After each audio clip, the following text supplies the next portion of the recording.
Men could be so thick sometimes. I mean, yeah, she's a pain in the ass. And she probably did it. But this agency needed the revenue. Especially since it had just taken on a new detective who needed to be paid some wages. Not to mention, we needed Demetri's name back in the press, and mine right alongside it. Win or lose, our names would be on people's minds. Cindy, don't listen to him. His morning coffee hasn't kicked in. Of course we'll help. Demetri gave me a salty look and was about to interrupt, but I couldn't let him do that. We need half our fee up front, and it will be double what it was last time since you've got 2 of us working the case.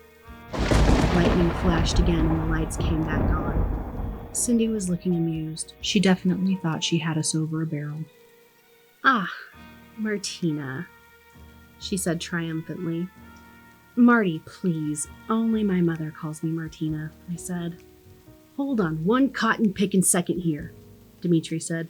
This is my agency. I make the deals and I say what cases we'll take. Consider the fee tripled and completely upfront, she said, opening her purse and throwing the money on Demetri's desk. Done, I declared. Demetri stood silently looking at all the money. We reserve the right to up our fee if the investigation becomes more dangerous than usual. Naturally, she said. You know I'm good for it. I don't doubt it, I said with a smile. Well, Miss Caldwell, I think it's about time you let me and my apprentice here get to work, Demetri said, making sure I heard the underscored apprentice part in his words. I smiled warmly at Cynthia, but didn't dare look at my boss. I'd like a full report on your progress in 3 days, she said, dropping a card with her name and address on the desk, as if the whole of Minos didn't know where the Caldwell mansion was. We'll be there with bells on, Demetri said sarcastically, though Cynthia seemed to miss it. People like her weren't used to getting flack from the likes of us. Or she might have noticed but didn't care because in her world we were of little consequence, not worth the effort of snapping back. She stood and waited for Demetri to get the hint to help her on with her coat. Luckily, he picked up on the cue quickly. He assisted her with a gentleness I had not thought him capable of. He was so gruff and sharp around the edges that I half expected him to toss the jacket at her. But people can be full of surprises.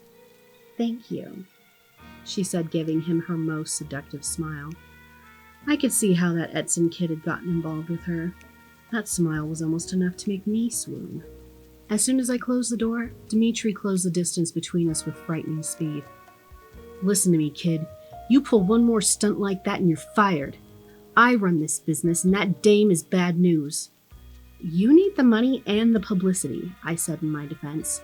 You'll never get back on top chasing that box. It's just a legend, for God's sake. We need real paid work.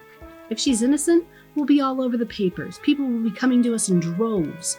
If she's guilty, we still got paid, and our names will still be on their tongues. That dame ain't nothing but bad news. There will be other decent paying jobs. But our highest priority is getting that damn hunk of wood out of the city. Can't we do both? I asked.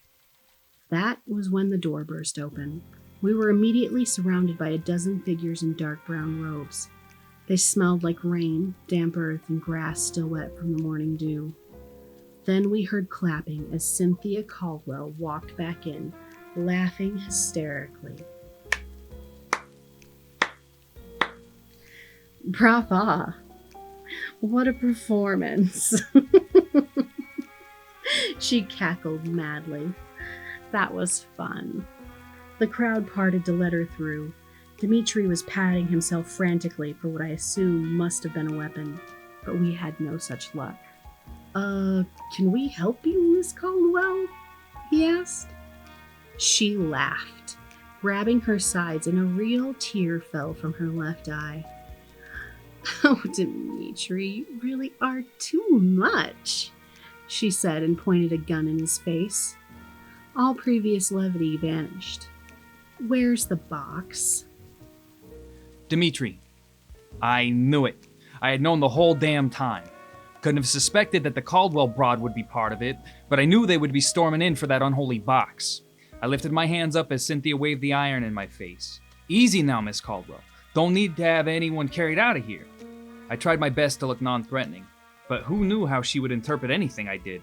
"He put it in his safe," Martina said much too eagerly, pointing at the painting behind my head. "The code is 48818. She'd seen the damn code? What the hell? No way the kid had that good of eyesight. No way had she been able to see that when I had locked the thing up. It didn't make any sense. I was standing in her way. How? How had I made such a careless mistake? I was tired. "Just take the thing and leave," Martina continued. "We don't want any trouble. Just take the box and go." Cynthia turned her head and smiled at Martina. "Aren't you just a dear?" The smile was cold, but the lead that sent Martina flying back into the window wasn't. The shot was deafening in the room. My ears rang as I looked on in horror. Cynthia approached the kid's body.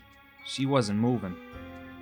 "Fuck Seafoam," she said, patting the now lifeless girl's cheek. I backed away a few steps, leaving room for her to get to the safe and gaining some distance. My eyes scanned the room quickly, and this was as sure a trap as ever I'd been in. No way out. Surrounded by robed lunatics, with a mad woman sauntering towards me with a damn big gun pointed right at me? "Well, shit," I exclaimed, dropping my hands to stare at what I would only assume was my executioner. Her smile grew wider, a wolf about to catch the rabbit.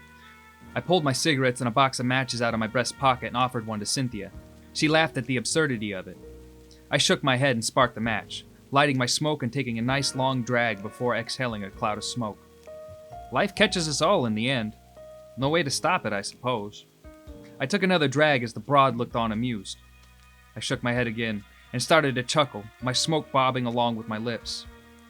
"Do it," I said, staring hard at her. The smile vanished and she brought the gun up, dead to rights. But that's when I noticed something. A couple of markings along the barrel of this big piece in the dainty hands of a small dame. An engraving I remembered. Fiona? How the hell did she get her hands on my Fiona? The smoke dropped from my lips. I saw her smile grow. The gun was at my eye. Bang! I woke up in the dark, had thrown myself back out of my chair and against the wall behind my desk. I panted, sweating, one hand pawing at my face. A dream. I couldn't see my office. It was dark again. Must have been the storm knocking out the power. "Damn it, kid," I said, slowly pulling myself up. "Why'd you let me nod off?" No response. "Hey, kid." I looked around, but even in the dark I could tell my office was empty. I picked my chair up, straightening it to my desk before fishing a smoke from my pocket. I sparked a match and brought it to the cigarette. That's when I noticed a note in a feminine scrawl. "Mr. Bolt, if we're going to work together, I can't have your head scrambled by some Grimm's fairy tale. I'll be back tomorrow morning so we can get on with actual investigations. Go home, get yourself some sleep. I need your head on straight and the cobwebs out of your eyes. See you tomorrow, Marty."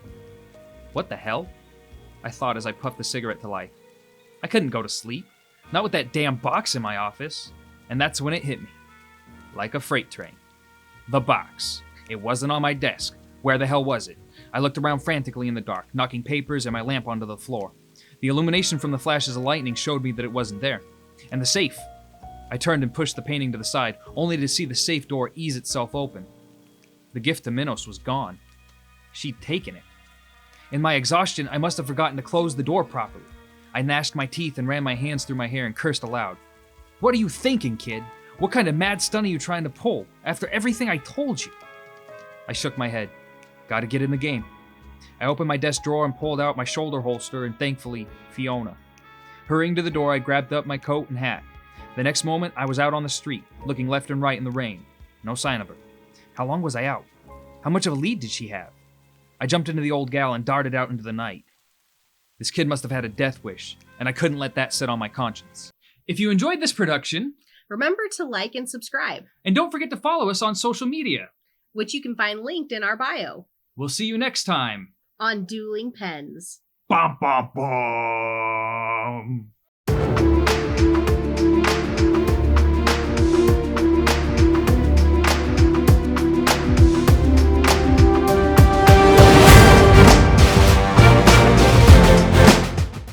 I can't believe you left me in the room with that woman.